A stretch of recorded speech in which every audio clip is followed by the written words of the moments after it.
the bell icon on the YouTube app and never miss another update. जय श्री राधे राधे। प्रिय मित्रों, आप सभी का एस्ट्रोलॉजी दर्शन में बहुत बहुत स्वागत है। आज हम ज्योतिष शिक्षण के अंतर्गत जन्म कुंडली में बनने वाले धन प्राप्ति योग के विषय में जानकारी प्राप्त करते हैं। तो आइए जानते हैं कि जन्म कुंडली में किन परिस्थितियों में विशिष्ट धन प्राप्ति का योग जातक के जीवन में बनता है।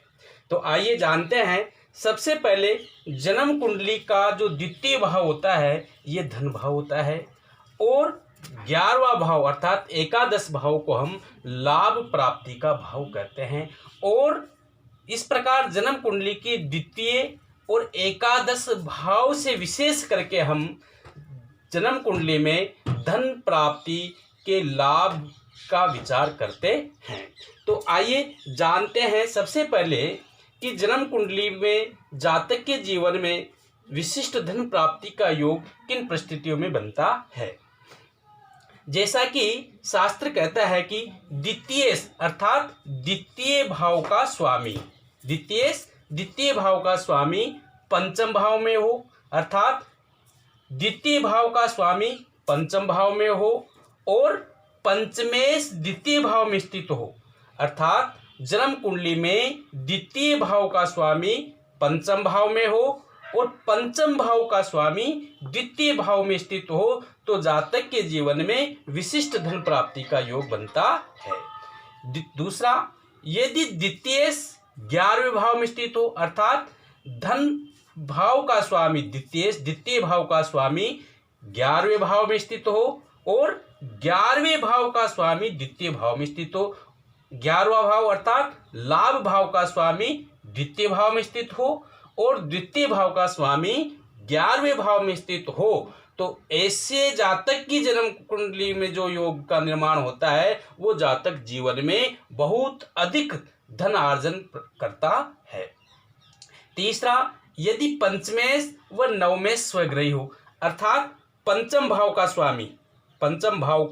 स्वामी अपने ही भाव अर्थात पंचम भाव में स्थित हो और भाग्येश अर्थात नवम भाव का स्वामी नवम भाव में स्थित हो तो ऐसी स्थिति में भी जातक के जीवन में विशिष्ट धन प्राप्ति का योग बनता है। चौथा, यदि लग्नेश लग्न में द्वितीय भाव में और लाभेश लाभ भाव में स्थित हो।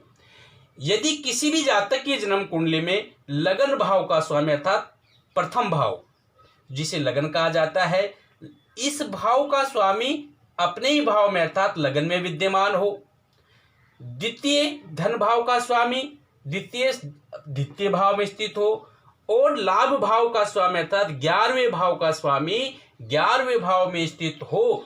अगर तीनों परिस्थितियां किसी भी जातक की जन्म कुंडली में निर्मित होती है तो ऐसा जातक जीवन में बहुत अधिक धनार्जन प्राप्त करता है।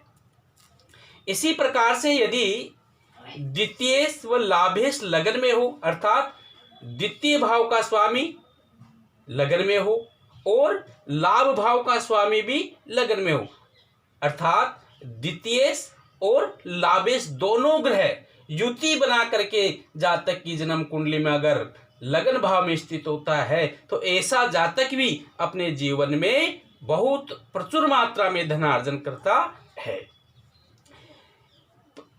इसी प्रकार से यदि द्वितीय व लाभेश का द्वादशेश के साथ संबंध हो या उसके साथ युति हो, अर्थात द्वितीय भाव का स्वामी और एकादश भाव का स्वामी है, इन दोनों का संबंध द्वादश भाव के स्वामी के साथ संबंध हो या द्वितीय और लाभेश दोनों द्वादश भाव के स्वामी के साथ युति बनाकर विद्यमान हो तब भी विशिष्ट धन प्राप्ति का योग का निर्माण होता है।